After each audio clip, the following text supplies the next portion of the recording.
Hello and welcome to Property Investments UK. Today we're going to be looking at a couple of clients' questions, and this one in particular is regarding buying properties in Manchester and whether the city centre or areas like the south of Manchester is going to be a better bet for an investment property.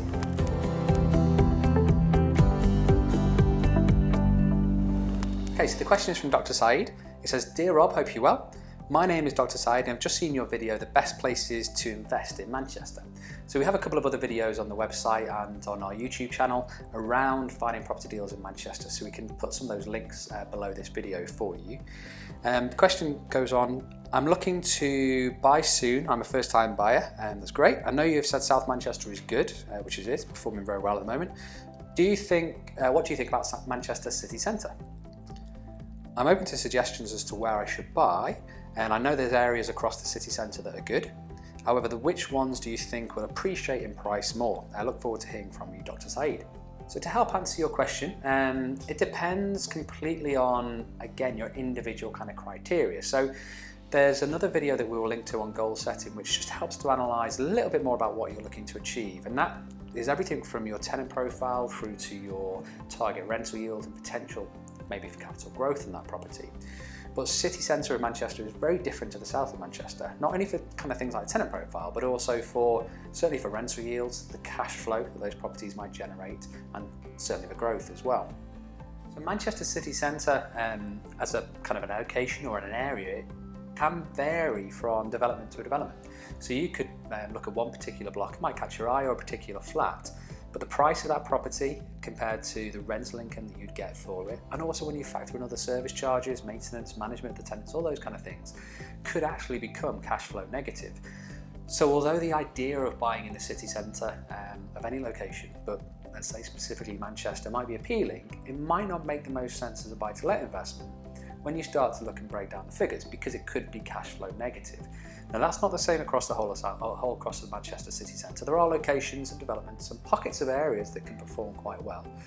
But I'd probably focus on the returns that you're looking to generate first, and then work backwards, and then sort of select the locations that might fit and match that individual aims and goals that you have.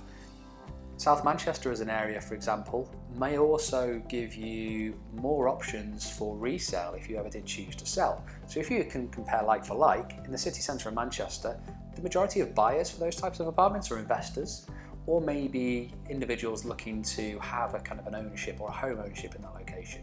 But they may be less sales activity than, let's say, something that's more traditional, 3-bedroom type semi-detached house in an area within the south of Manchester that has a wider radius of potential buyers. So more homeowners, more first-time buyers, more buy-to-let investors, developers, refurbished kind of companies might be wanting to buy in those locations.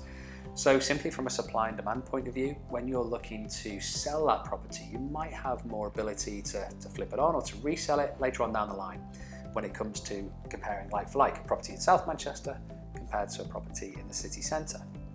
Either way, whether it's Manchester city centre or the South Manchester area you're looking to kind of consider, there's 7 key kind of factors that we choose for any property investment we buy. So that's whatever location it is and whatever type of property it is. Again, we'll put a link within this video to those 7 golden rules. But essentially you want to not just consider things like the rental yield, the area, but also your tenant profile or your target tenant profile, and also really your exit strategy. So as we touched on before, South Manchester might be easier to resell when the time comes. City centre of Manchester might attract the right tenant profile that you're looking for. If you're looking for a young professional type tenant, parts of the city centre might be better than parts of the South Manchester area. So I'd probably focus on the goals first, see what your aims are, look at the rental yield, the growth, all those aspects that you're looking to choose, and then maybe the areas will be kind of defined a little bit more from there. So hopefully that helps. If you're looking particularly at the city centre, you want a little bit more kind of guidance on which parts of the city centre are performing better or which developments are performing better, whether that's Spinningfield, Castlefield, whatever location it might be, simply drop us a message and we can hopefully expand on that question for you. So hopefully that helps. Thank you for watching this video. If you like this content and you'd like to join our free online property trading course, we've got a link for it on this page. And in there we cover a range of different property strategies to help you get started, either building a long-term property portfolio or creating a cash-flowing property business. We also look at ways to increase your return on investment with any of the property moves you may be considering. And we also have a couple of cheat sheets and downloadable documents in there as well. Simply click on the link to join the free training course today.